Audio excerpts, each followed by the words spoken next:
Welcome everyone. Today our topic is seepage theory. तो आज की इस वीडियो में हम सीपेज थ्योरी के बारे में पढ़ना स्टार्ट करेंगे। तो पहले मैं आपको बता दूं कि सीपेज क्या होता है। सपोज करो कि ये एक अर्थ सरफेस है और यहाँ एक वियर बना हुआ है, ठीक है। और वियर के नीचे एक इम्परवियस फाउंडेशन है कोई। This is impervious foundation and this is wear. ये वियर है और ये कोई इम्परवियस फ्लोर है, okay. And here is the water and suppose जो हेड है वाटर का, this is H, okay. Now what will happen, this is the upstream side and this is downstream side and suppose the downstream water surface is this. So from this level to this level, this is a head difference and we call it as head loss, okay. तो ये जो होगा head loss होगा upstream downstream side में water surface के level में जो difference है, okay. Now if there is head difference, then what will happen? The water will flow and this earth surface is of permeable nature, means water can percolate. तो water यहाँ से percolate करना start करेगा और ये इस impervious floor के नीचे से फ्लोर करते हुए इधर डाउनस्ट्रीम में जाके इमर्ज आउट होगा, यहाँ से बाहर निकल जाएगा, ओके। तो इस प्रोसेस को हम बोलते हैं कि सीपेज, ठीक है। And the failure of any hydraulic structure means like wear है, डैम है। तो कोई भी हाइड्रोलिक स्ट्रक्चर हो, इसका फेलियर होने का जो रीज़न है उसको हम दो वे में कंसिडर करते हैं। First one is piping and second one is uplift pressure, ठीक है। इन दो कारण से किसी भी हाइड्रोलिक स्ट्रक्चर का फेलियर हो सकता है। तो हम इनको स्टडी करने के लिए कुछ थ्योरीज़ को यूज़ करेंगे। तो वो थ्योरी हम फर्स्ट डिस्कस करने जा रहे हैं, Bligh's creep theory. First theory is Bligh's creep theory. इसकी हेल्प से हम सीपेज को स्टडी करेंगे और कैसे हमें हाइड्रोलिक स्ट्रक्चर को बचाना है इन दो रीज़न से, वो हम यहाँ पे डिस्कस करेंगे, ओके। So let's start. तो ब्लिग ने ये जो थ्योरी डेवलप की थी 1912 में, ये थ्योरी इसने दी थी। तो इसने क्या बोला कि ब्लिग डेवलप दिस थ्योरी फॉर सब सरफेस फ्लो। सब सरफेस फ्लो मीन्स जो अर्थ सरफेस के नीचे से वाटर फ्लो करता है, दैट फ्लो सब इज सब सरफेस फ्लो। तो ये जो थ्योरी वैलिड है, किसके लिए वैलिड है? सब सरफेस फ्लो के लिए वैलिड है। ब्लिग एज्यूम दैट, अब इसने कुछ एजम्पशंस माने यहाँ पे। जो फर्स्ट एजम्पशन था कि जो परकोलेटिंग वाटर है that follows the outline of base of structure which is in contact with the sub soil. तो इस डायग्राम में देखिए आप, ये अर्थ सरफेस है, अर्थ सरफेस पे ये इम्परवियस फ्लोर बना हुआ है और ये एक वियर बना है। यहाँ पे ये हेड अवेलेबल है, suppose this is H head, okay. तो यहाँ पे जो अपस्ट्रीम साइड है, ये अपस्ट्रीम साइड है और ये डाउनस्ट्रीम साइड है। तो अब जो वाटर परकुलेट करना स्टार्ट करेगा, दिस इज़ एंट्री पॉइंट होगी, ये जो होगी एंट्री पॉइंट होगी। तो ये इस जो बेस लाइन है इस स्ट्रक्चर की, इसको फॉलो करते हुए यहाँ पे परकुलेट करेगा और यहाँ से जाके ये इमर्ज आउट हो जाएगा, ठीक है। तो पहला एजम्पशन ये था इसका। Second assumption is the length of path traversed by percolating water is called the length of creep और क्रीप लेंथ, ठीक है।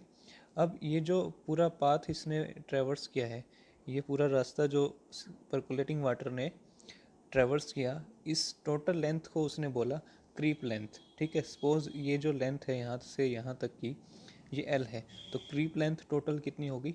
एल, ठीक है। वाटर ने कितना पाथ ट्रेवल किया? एल। तो इसको बोलेंगे हम क्रीप लेंथ या length of creep. Next assumption जो था इसका, Blick further assume that the head loss per unit length of creep which is called as hydraulic gradient is constant throughout the percolating passage, that is the loss of head is proportional to the length of creep। Means इसने बोला कि जो hydraulic gradient है, suppose ये जो point है, इस point के कोरस्पॉन्डिंग यहाँ पे जो हेड अवेलेबल है दैट इज़ एच, और यहाँ पे देखिए वाटर नहीं है, तो यहाँ पे कितना हेड लॉस होगा, this is the total head loss HL, ठीक है। तो हाइड्रोलिक ग्रेडियंट होता है head loss per unit length, कि 1 मीटर लेंथ हम आगे चलेंगे तो उसमें कितना हेड लॉस होगा, ठीक है। तो जो हाइड्रोलिक ग्रेडियंट लाइन होती है वो एक इमेजिनरी लाइन है। अगर मैं इस डायग्राम में प्लॉट करूं तो हाइड्रोलिक ग्रेडियंट होगी, इस पॉइंट से हम इस पॉइंट को मिला देंगे, तो ये होगी यहाँ पे हाइड्रोलिक ग्रेडियंट लाइन।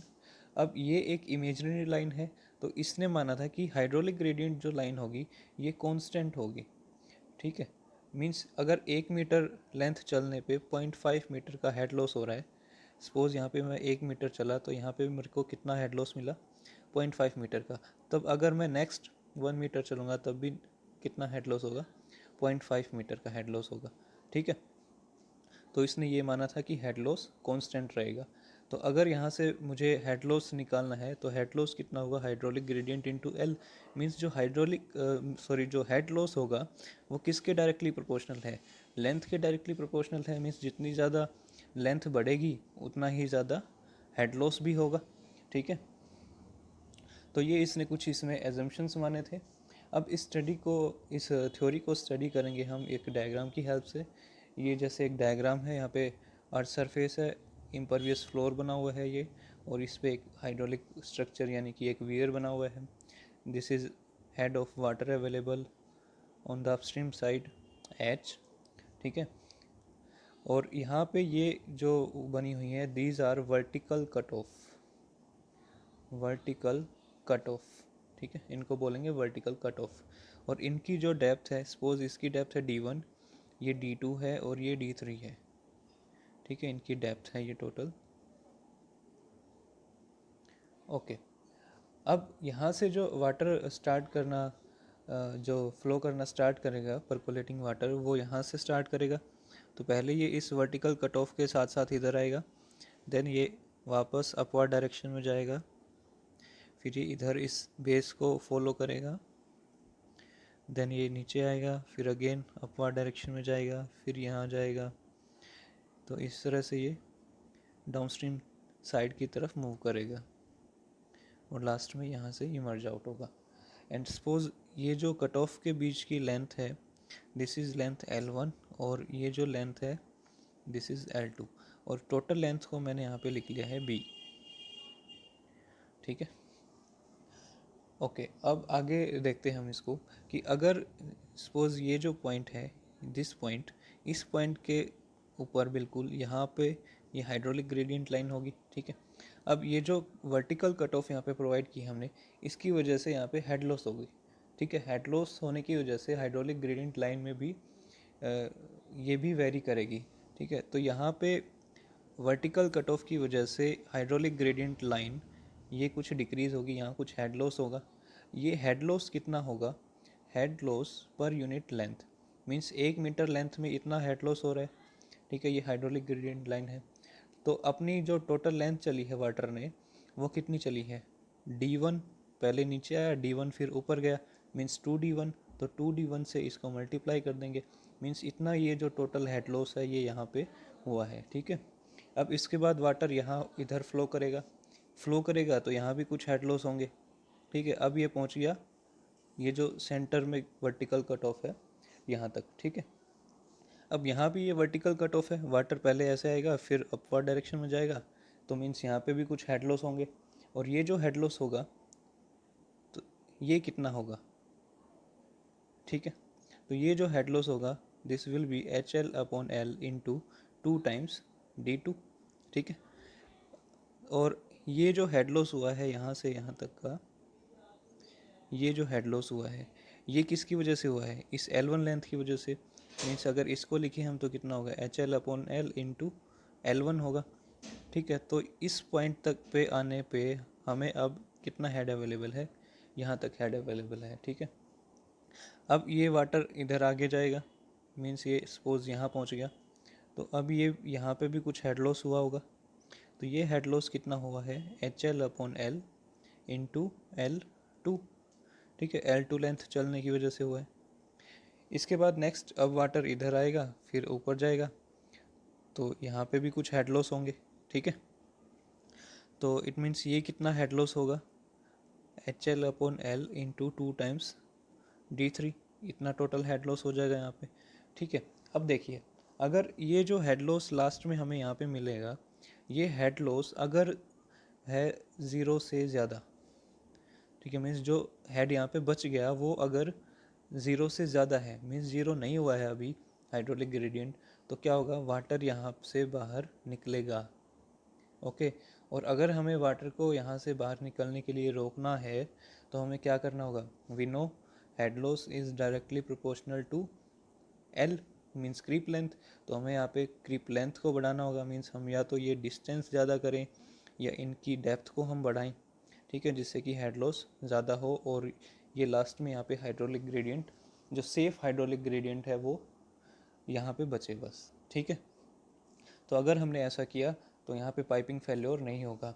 तो आप ये भी समझ सकते हैं कि अगर हमने ये वर्टिकल कट ऑफ प्रोवाइड नहीं की होती तो वाटर डायरेक्टली कैसे ऐसे फ्लो कर जाता। ठीक है, तो अब हमने ये जो प्रोवाइड की है ये किस लिए प्रोवाइड की है, लेंथ को इंक्रीज करवाने के लिए। ओके, तो अब हम इस जो ये थ्योरी है इसको आगे डिस्कस करेंगे। तो अब यहाँ पे आप देख सकते हैं सारे डायमेंशंस को, D1 D2 D3 L1 L2 B। ठीक है, तो यहाँ देखिए अगर हमें क्रीप लेंथ को अगर फाइंड करना हो, टोटल क्रीप लेंथ को कैलकुलेट करना हो तो हम कर सकते हैं इजीली। तो हम क्या करेंगे, इन सब लेंथ को यहाँ पे ऐड करना होगा। ये D1 ऐसे जाएगा, फिर D1 वापस ऊपर जाएगा मीन्स 2D1, और इसी तरह यहाँ पे 2D2 और यहाँ पे 2D3। ओके, अब इसने ये L1 लेंथ ट्रेवल की, L2 लेंथ ट्रेवल की, तो इसको मैंने टोटल लिख लिया B। तो आप अलग अलग भी लिख सकते हैं L1 L2 और एक साथ भी लिख सकते हैं B। तो यहाँ पे मैं लिख रहा हूँ B plus 2D1 plus 2D2 plus 2D3। अब हमें पता है हाइड्रोलिक ग्रेडियंट होता है head loss per unit length. Okay, head loss को मैंने लिख दिया यहाँ पे H, और जो लेंथ है लेंथ को अभी हमने कैलकुलेट किया है ऊपर B plus 2D1 plus 2D2 plus 2D3। ठीक है, ये हो गया। इसको लिखने बोला था, this is C, small c, और इसको बोलते हैं हम परकोलेशन कोफिशिएंट। इसको बोलेंगे परकोलेशन कोफिशिएंट। तो now head loss up to, अगर हमें फर्स्ट कट ऑफ तक कैलकुलेट करना था, मीन्स यहाँ तक, ये जो कट ऑफ थी यहाँ तक हमें हेड लॉस को अगर कैलकुलेट करना था तो वो कितना था, H L upon L into 2D1, इतना हेड लॉस हुआ था यहाँ पे। तो हेड लॉस अप टू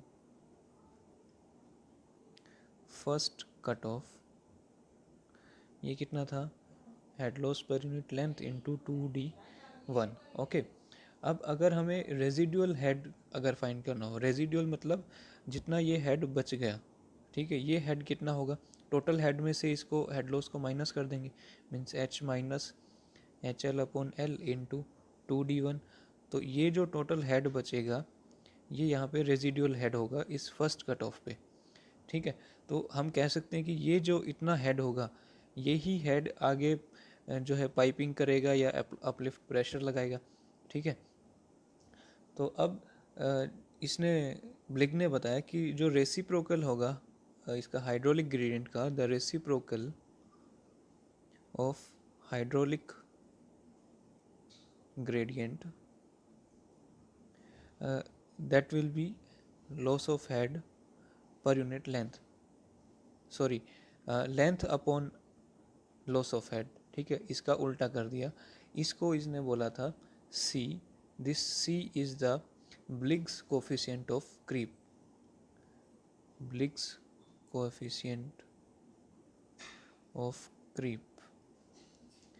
ठीक है, ये कैपिटल C है यहाँ पे और ये स्मॉल c था। दिस कैपिटल C इसको बोलेंगे ब्लिग्स कोफिशिएंट ऑफ क्रीप, और ये क्या है, हाइड्रोलिक ग्रेडियंट का रेसिप्रोकल। मीन्स इनको उल्टा करके लिख दिया हमने, अब लेंथ ऊपर है और हेड नीचे होगा।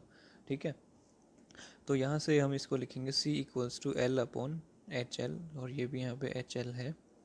ठीक है, तो अगर हमें लेंथ को फाइंड करना हो यहाँ से तो L कितना होगा, L equals to C into HL, ये यहाँ पे होगी लेंथ। तो अगर हमें यहाँ पे पाइपिंग को रोकना है तो लेंथ ऑफ स्ट्रक्चर कितने होनी चाहिए, C इंटू HL, ये इक्वल टू हो या इससे ज़्यादा हो तभी ठीक रहेगा, अदरवाइज पाइपिंग के चांस होंगे वहाँ पे। ठीक है, so to ensure the safety of impervious floor against subsurface flow, this following criteria should be satisfied. Means L को C इंटू HL या इससे ज़्यादा रखनी होगी। ठीक है,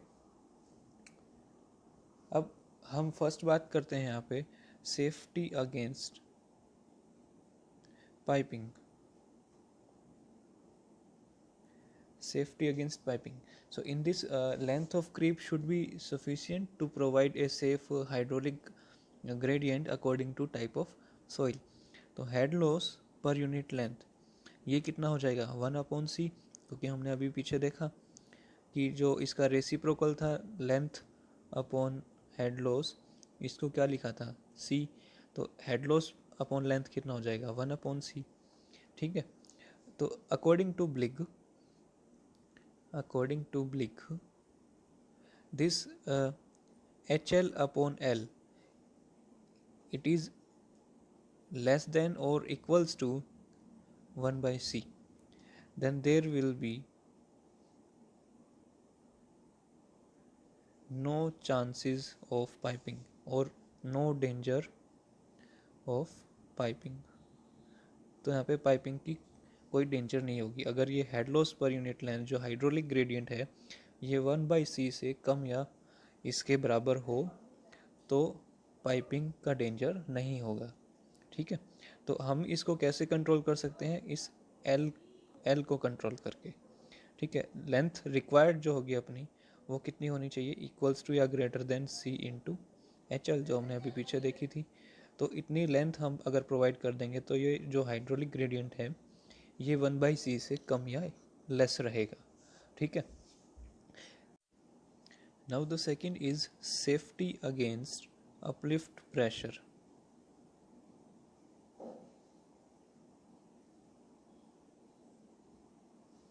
ठीक है, तो अब आप इस डायग्राम में देखिए कि जो ऑर्डिनेट होंगे सब सोइल हाइड्रोलिक ग्रेडियंट लाइन के above the bottom of floor, suppose मैंने ये पॉइंट कंसीडर किया है P, तो इस P पॉइंट पे ये है हाइड्रोलिक ग्रेडियंट, और हाइड्रोलिक ग्रेडियंट का ये जो ऑर्डिनेट होगा ये बॉटम ऑफ द फ्लोर से लेके होगा, ये है सपोज H'। ठीक है, तो ये जो H' है ये क्या है, यहाँ पे रेजिडुअल सीपेज हेड होगा। ठीक है, रेजिडुअल सीपेज हेड मीन्स इतना हेड यहाँ पे बच गया है। ठीक है, और हम इसको कह सकते हैं कि अपलिफ्ट प्रेशर है, यही जो हेड है H', यही आगे जाके अपलिफ्ट प्रेशर लगाएगा। ठीक है, इस पॉइंट पे। So if at any point P H' is the ordinate of hydraulic gradient line above bottom of floor, then at that point uplift pressure exerted by percolating water is, अगर हम इस P point पे uplift pressure calculate करेंगे तो कितना होगा, gamma W into H'। ठीक है, ये होगी अपनी इक्वेशन 1, तो ये जो होगा किधर लगेगा, अपवर्ड डायरेक्शन में। ठीक है, and if at this point the thickness of floor, ये जो थिकनेस है फ्लोर की, this thickness is T, and जो स्पेसिफिक ग्रेविटी है इस फाउंडेशन मटेरियल की दैट इज G। तो यहाँ पे डाउनवर्ड फोर्स जो लगेगी इस फ्लोर के द्वारा ये कितना होगा, gamma W into G into T। सो ये होगी हमारी यहाँ पे इक्वेशन 2। तो अब इक्विलिब्रियम के लिए हमें क्या करना होगा, दोनों को इक्वेट करना होगा। ठीक है, हम इक्वेशन 1 और 2 को यहाँ पे इक्वेट करेंगे, तो gamma W into H' equals to gamma W into G into T। तो गामा W से गामा W कट जाएगा, तो अब यहाँ से जो थिकनेस आएगी ये कितनी होगी, H' अपॉन G। ओके, तो ये हमारे पास आ गई थिकनेस H' अपॉन G। यहाँ से H' कितना होगा, T इंटू G। अब दोनों साइड से, बोथ साइड से डिडक्ट करेंगे हम T, deduct T from both sides, तो H' minus T equals to T into G minus T। H' minus T इसको हम लिख सकते हैं टी कॉमन ले लिया यहाँ से g माइनस वन, तो यहाँ से ये जो t होगा t equals to H dash minus T upon g minus one.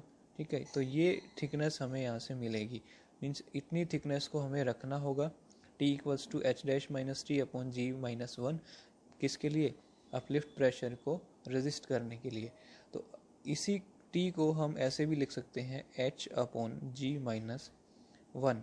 यहाँ पे ये जो h है ये क्या है, देखिए यहाँ लिखा था h डैश माइनस टी, तो डायग्राम में देखिए आप, h डैश था ये बॉटम ऑफ फ्लोर से लेके हाइड्रोलिक ग्रेडियंट लाइन तक का डिस्टेंस, इसमें से माइनस कर दी हमने थिकनेस t, तो अब क्या बच गया, सिर्फ ये ऊपर वाला पार्ट बच गया। ठीक है, तो ये ही क्या है, h है। ठीक है, तो इसको हम लिख सकते हैं h इक्वल्स टू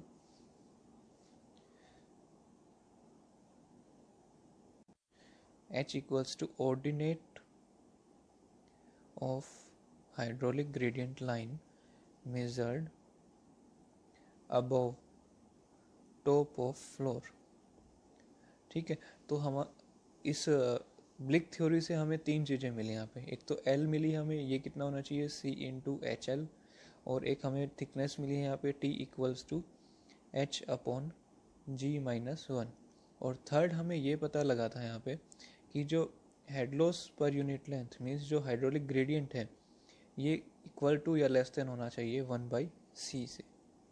ठीक है, ये c की वैल्यू डिपेंड करती है टाइप ऑफ सॉइल पे, और ये जनरली वेरी करती है 5 to 15।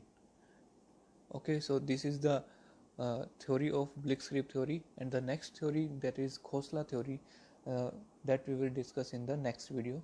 Thank you.